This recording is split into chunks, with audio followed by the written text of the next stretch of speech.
जय हिंद दोस्तों, blender animation की नई क्लास में आपका एक बार फिर से स्वागत है। मैं हूं नीलेश और आज हम लोग सीखने वाले हैं कि ड्राइवर्स का यूज करते हुए हम लोग किस प्रकार से रिगिंग कर सकते हैं। हमने रिगिंग करने के 5 तरीके आपको बताए हुए हैं। 4 तरीके हमने ऑलरेडी सीख लिए हैं और पांचवा जो तरीका है वो है ड्राइवर्स का यूज करके हम लोग रिगिंग करने वाले हैं। तो चलिए क्लास को स्टार्ट करते हैं। सबसे पहले मैं आपको एक जानकारी दे दूं कि हमने 3D एनिमेशन के लिए एक व्हाट्सएप ग्रुप बनाया हुआ है जिसमें आप अपना कोई भी डाउट शेयर कर सकते हैं। तो अगर आप भी उस व्हाट्सएप ग्रुप पे जुड़ना चाह रहे हैं तो वीडियो के डिस्क्रिप्शन में आपको एक नंबर मिल जाएगा, उस पर आप मुझे मैसेज डाल दीजिए, मैं आपको 3D एनिमेशन वाले ग्रुप में ऐड कर दूंगा।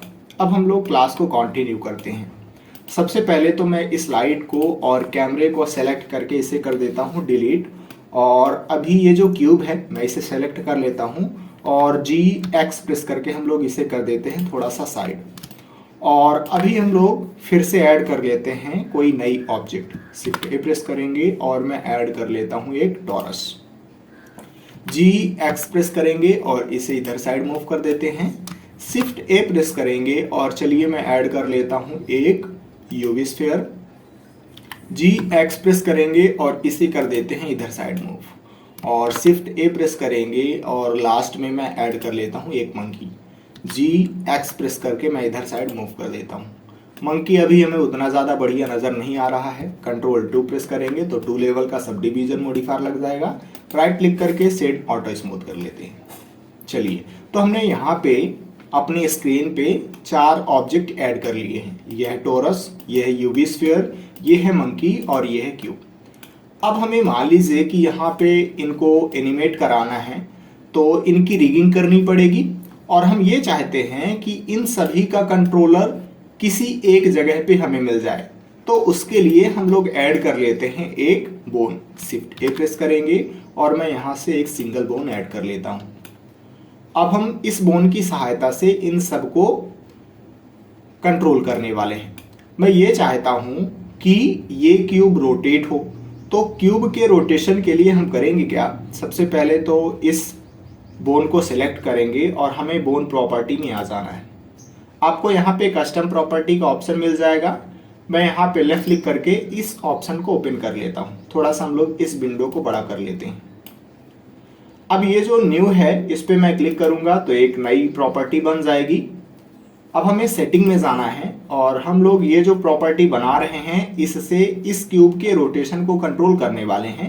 तो चलिए इस प्रॉपर्टी का नाम हम लोग चेंज कर देते हैं और इसकी जगह लिख देते हैं क्यूब रोटेशन।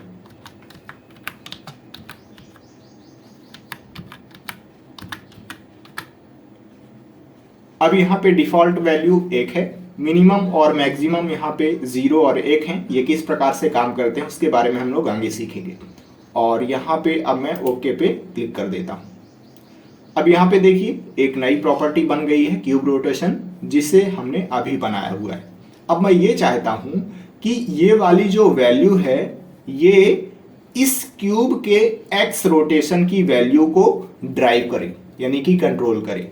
तो सबसे पहले तो अभी हम लोग यहाँ पे जाएंगे और राइट क्लिक करेंगे और copy as a new driver कर लेते हैं। अब हमने यहाँ पे copy as a new driver कर लिया है। अब हम लोग क्यूब को सेलेक्ट करेंगे, ऑब्जेक्ट डेटा प्रॉपर्टी पे आएंगे और यहाँ पे हम लोग एक्स एक्सिस में इस क्यूब को रोटेट करने वाले हैं। तो करेंगे क्या कि एक्स रोटेशन पे जाना है, हमें यहाँ पे राइट क्लिक करना है और पेस्ट ड्राइवर कर देना है। तो इसका मतलब ये हुआ कि अब ये जो वैल्यू है ये किसी और के द्वारा ड्राइव की जाएगी, यानी कि किसी और के द्वारा कंट्रोल करी जाएगी। जहां पे भी आपको ये वाला पर्पल कलर देखने को मिले तो आप समझ जाइएगा कि ये वैल्यू किसी दूसरे वैल्यू द्वारा कंट्रोल करी जा रही है। अगर मैं यहाँ पे लेफ्ट क्लिक करके इस वैल्यू को बढ़ाने या फिर घटाने की कोशिश करता हूं तो आप देखिए कि इस क्यूब के रोटेशन पे कोई भी फर्क नहीं पड़ रहा है। क्यों? क्योंकि ये जो वैल्यू है किसी और के द्वारा ड्राइव करी जा रही है। चलिए हम लोग वापस बोन को सिलेक्ट कर लेते हैं और आ जाते हैं फिर से वही बोन प्रॉपर्टी पे। अब अगर हम लोग इस वैल्यू को घटाते या फिर बढ़ाते हैं तो आप देखिए कि हमारा जो क्यूब है वो एक्स एक्सिस के अबाउट रोटेट कर रहा है। लेकिन अभी ये वाली जो वैल्यू है वो मैक्सिमम 1 तक ही जा रही है और मिनिमम 0 तक ही जा रही है। अगर हम लोग इस वैल्यू को चेंज करना चाहते हैं तो उसके लिए हमें यहाँ पे जाना पड़ेगा सेटिंग में, और यहाँ से हम लोग मिनिमम और मैक्सिमम की वैल्यू को कंट्रोल कर सकते हैं। अभी देखिए मैक्सिमम हमने यहाँ पे 1 सेट कर रखा है, अगर मैं यहाँ पे 5 कर देता हूँ और हमें ओके पे क्लिक कर देना है तो अब ये जो वैल्यू है ये अधिकतम 5 तक जाने वाली है। ये अगर आपको और भी ज़्यादा यहाँ पे बदलाव करना है तो आप सेटिंग पे जाइए और मैं मैक्सिमम को कर देता हूँ 10, और चलिए हम लोग मिनिमम को भी कर देते हैं -5 और ओके पे क्लिक कर देंगे। तो अब ये जो वैल्यू है ये मिनिमम -5 तक जाएगी, आप देख सकते हैं, और मैक्सिमम जाएगी ये 10 तक, जितना भी हमने सेट कर रखा है। अब हम लोग ये चाहते हैं कि ये वाला जो टॉरस है वो जेड एक्सिस की तरफ मूव करे, इस तरीके की हम लोग यहाँ पे रिगिंग करने वाले हैं। तो सबसे पहले तो इस बोन को सेलेक्ट करते हैं और हमें यहाँ पे एक नई प्रॉपर्टी बना लेनी है। मैं न्यू पे क्लिक करूँगा और ये वाली जो हमने प्रॉपर्टी अभी बनाई है इसका हम लोग नाम चेंज कर लेते हैं। सेटिंग पे जाएंगे, इस प्रॉपर्टी से हम लोग इस टॉरस को मूव कराने वाले हैं। तो उसके लिए हम लोग यहाँ पे जाएंगे और यहाँ पे इस प्रॉपर्टी का नाम लिख लेते हैं टॉरस मोशन। नाम लिखने से फायदा ये होता है कि जब हम लोग लास्ट में पहुंच जाएंगे तो हमें ये पता रहेगा कि कौन सी प्रॉपर्टी किसको कंट्रोल कर रही है। अब हमने यहाँ पे नाम तो बदल दिया है, लेकिन अगर मैं इस वैल्यू को बदलता हूं तो कोई भी फर्क देखने को नहीं मिलेगा। क्यों? क्योंकि अभी हमने इसे एज अ ड्राइवर बनाया ही नहीं है। सबसे पहले तो यहाँ पे जाएंगे और राइट क्लिक करेंगे और copy as a new driver पे आपको क्लिक करना है। अब हम लोग इस टॉरस को सेलेक्ट करेंगे। अब हम ये चाहते हैं कि ये वाला जो टॉरस है वो जेड एक्सिस में मूव करे, तो आपको यहाँ पे जाना है लोकेशन में, और जेड एक्सिस की लोकेशन हम लोग चेंज करना चाहते हैं तो यहाँ पे जाएंगे, राइट क्लिक करेंगे और पेस्ट ड्राइवर पे आपको क्लिक करना है। अब अगर हम लोग वापस इस बोन को सेलेक्ट करेंगे और इस बोन प्रॉपर्टी में जाके इस वैल्यू को घटाते या फिर बढ़ाते हैं तो आप देखिए कि हमारा जो टॉरस है वो जेड एक्सिस में मूव कर रहा है। अगर हम लोग ये चाहते हैं कि ये ज़्यादा दूरी तक जाए तो उसके लिए आप सेटिंग में जाइए और इस वैल्यू को हम लोग बढ़ा सकते हैं। मैक्सिमम मैं यहाँ पे कर देता हूँ 50 और हमें इंटर प्रेस कर देना है। ये हम लोग ओके कर देते हैं। अब मैं इस वैल्यू को अधिकतम 50 तक बढ़ा सकता हूँ। मान के चलिए कि हम ये चाहते हैं कि जब मैं इस वैल्यू को थोड़ा थोड़ा बढ़ाऊँ, यानी कि आराम आराम से, तो फिर ये टॉरस बहुत जल्दी जल्दी मूव करे। तो उसके लिए हमें इस ड्राइवर को एडिट करना पड़ेगा। कैसे एडिट करेंगे चलिए आप वो देखते हैं। सबसे पहले तो मैं इस टॉरस को सेलेक्ट कर लेता हूं और हम लोग यहाँ पे आ जाते हैं जहाँ पे ये जेड एक्सिस की लोकेशन चेंज होने वाली है। ये वैल्यू ड्राइव हो रही है। मैं यहाँ पे राइट क्लिक करूंगा और एडिट ड्राइवर पे आपको क्लिक करना है। थोड़ा सा हम लोग इसे ड्रैग करके इधर साइड कर लेते हैं। अब ये जो एवरेज वैल्यू है इसे हम लोग कर लेते हैं स्क्रिप्टेड एक्सप्रेशन, और यहाँ पे आपको जाना है, लेफ्ट क्लिक करेंगे हम लोग और यहाँ पे मैं लिख लेता हूँ स्टार, और जैसे मुझे यहाँ पे ज़्यादा रफ्तार चाहिए तो मैं 2 कर लेता हूँ और आपको यहाँ पे जा कर के क्लिक कर देना है।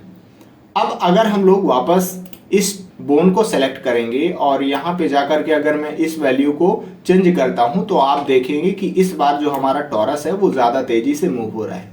अगर आपको और भी ज़्यादा तेज़ी से मूव कराना है तो आप फिर से वही काम कीजिए। सबसे पहले आपको टॉरस सेलेक्ट करना है और यहाँ पे जाएंगे, राइट क्लिक करेंगे, एडिट ड्राइवर पे जाएंगे और अभी हमने यहाँ पे जो 2 लिखा है उसकी जगह आप कर दीजिए 15, अगर आपको बहुत ज़्यादा तेज़ रफ्तार से इसे मूव कराना है तो। और हम लोग यहाँ पे जाके लेफ्ट क्लिक कर देते हैं।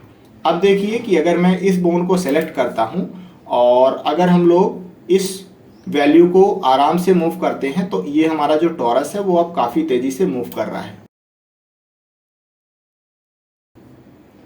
ये देखिए हम लोग जब इसे मूव करा रहे हैं तो ये काफ़ी तेज़ी से मूव कर रहा है। तो इस तरीके से आप ड्राइवर को भी एडिट कर सकते हैं।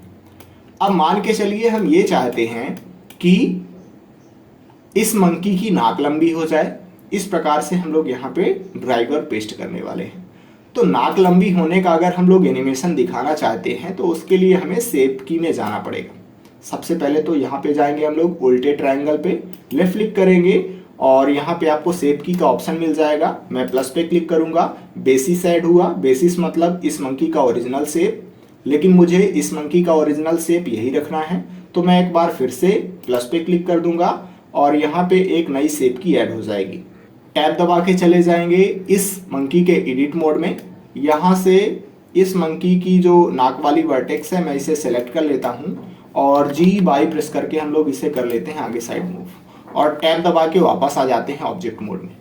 अब अगर हम लोग इस वैल्यू को बढ़ाते हैं तो फिर आप देखिए कि हमारे मंकी की नाक लंबी हो रही है, लेकिन हम ये चाहते हैं कि इस वैल्यू को हम लोग यहाँ से कंट्रोल ना करें। तो अभी मैं फिलहाल इसे 0 कर देता हूँ और अब हम लोग इस बोन को सेलेक्ट कर लेते हैं और फिर से आपको चले जाना है इस बोन प्रॉपर्टी पे और यहाँ से मैं एक नई प्रॉपर्टी और बना लेता हूँ। अब ये जो नई प्रॉपर्टी बनी है इसका मैं नाम चेंज कर लेता हूँ। इसका नाम चलिए हम लोग रख लेते हैं monkey nose, MONKEY monkey nose. और आप लोगों को ऑलरेडी पता है कि मिनिमम और मैक्सिमम की वैल्यू क्या करती हैं। मैं यहाँ से मैक्सिमम वैल्यू कर लेता हूँ 5 और हम लोग ओके पे क्लिक कर लेते हैं। अब अगर हम लोग सबसे पहले तो यहाँ पे जाएंगे और copy as a new driver कर लेते हैं, मंकी को सेलेक्ट करेंगे और हमें जाना है इस उल्टे ट्रायंगल वाले ऑप्शन में और यहाँ पे जाकर के हम लोग इस वैल्यू को ड्राइव कराने वाले हैं। तो सबसे पहले तो राइट क्लिक करेंगे और पेस्ट ड्राइवर पे आपको क्लिक करना है। अब आप देखिए यहाँ पे पर्पल कलर आ गया है, इसका मतलब ये हुआ कि ये वैल्यू किसी दूसरी वैल्यू के द्वारा ड्राइव करी जा रही है। अब हम लोग यहाँ पे इस बोन को सेलेक्ट कर लेते हैं और यहाँ पे जाएंगे, लेफ्ट क्लिक करेंगे। अब हम लोग इस वैल्यू को अगर कम या ज़्यादा करते हैं तो आप देखिए कि मंकी की जो नोज़ है वो छोटी और बड़ी हो रही है। अगर आप लोग मंकी की जो नोज़ है उसे और भी ज़्यादा बड़ी करना चाहते हैं तो उसके लिए आपको सबसे पहले तो मंकी को सेलेक्ट करना पड़ेगा। हम लोग इस उल्टे ट्रायंगल वाले ऑप्शन में जाएंगे और मंकी की नोज़ कितनी लंबी या फिर कितनी कम होगी वो इस वैल्यू से डिसाइड होता है। हम लोग अगर इस वैल्यू को बढ़ाएंगे तो ये जो मंकी की नाक है वो काफ़ी दूर तक जाने वाली है। तो इस तरीके से आप मंकी की नाक को कंट्रोल कर सकते हैं। आपको ये भी ध्यान रखना है कि जैसे अभी हमने इस बोन को सेलेक्ट किया और मैं बोन प्रॉपर्टी पे चला जाता हूँ। अब जैसे आपको ऑलरेडी ये पता है कि हमने इस वैल्यू को copy as a new driver बना लिया है, तो मुझे बार बार यहाँ पे copy as a new driver बनाने की ज़रूरत नहीं है। अगर मैं इस यूवी स्फीयर को सेलेक्ट कर लेता हूँ और हम ये चाहते हैं कि ये वाला जो यूवी स्फीयर है वो बाई एक्सिस में मूव करे, तो मैं यहाँ पे जाऊँगा और राइट क्लिक करके हम लोग पेस्ट ड्राइवर पे क्लिक कर देंगे।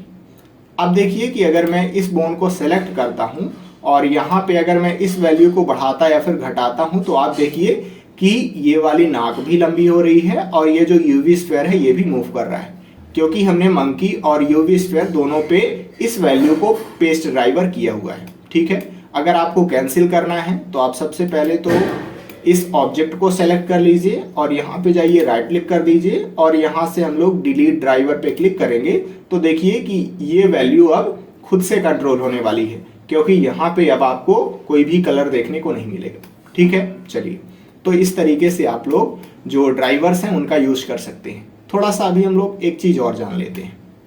इस बोन को हम लोग सेलेक्ट कर लेते हैं और हम लोग यहाँ पे सेटिंग वाले में जाएंगे। अब देखिए कि मान लीजिए कि हमने अभी यहाँ पे जो ड्राइवर्स वगैरह हैं उनको अच्छे से लगा दिया। मान के चलिए कि 2-3 दिन बाद हम लोग इस प्रोजेक्ट पे काम करते हैं, तो हो सकता है कि हमें ये भूल जाए कि ये जो क्यूब है वो किस एक्सिस के अबाउट रोटेट होता है। तो फिर उसके लिए हमें यहाँ पे डिस्क्रिप्शन का ऑप्शन मिलता है। मैं यहाँ पे जाके लेफ्ट क्लिक करूँगा और मैं यहाँ पे लिख दूंगा कि ये वाली जो वैल्यू है वो इसको एक्स एक्सिस में क्या कर रही है, रोटेट कर रही है।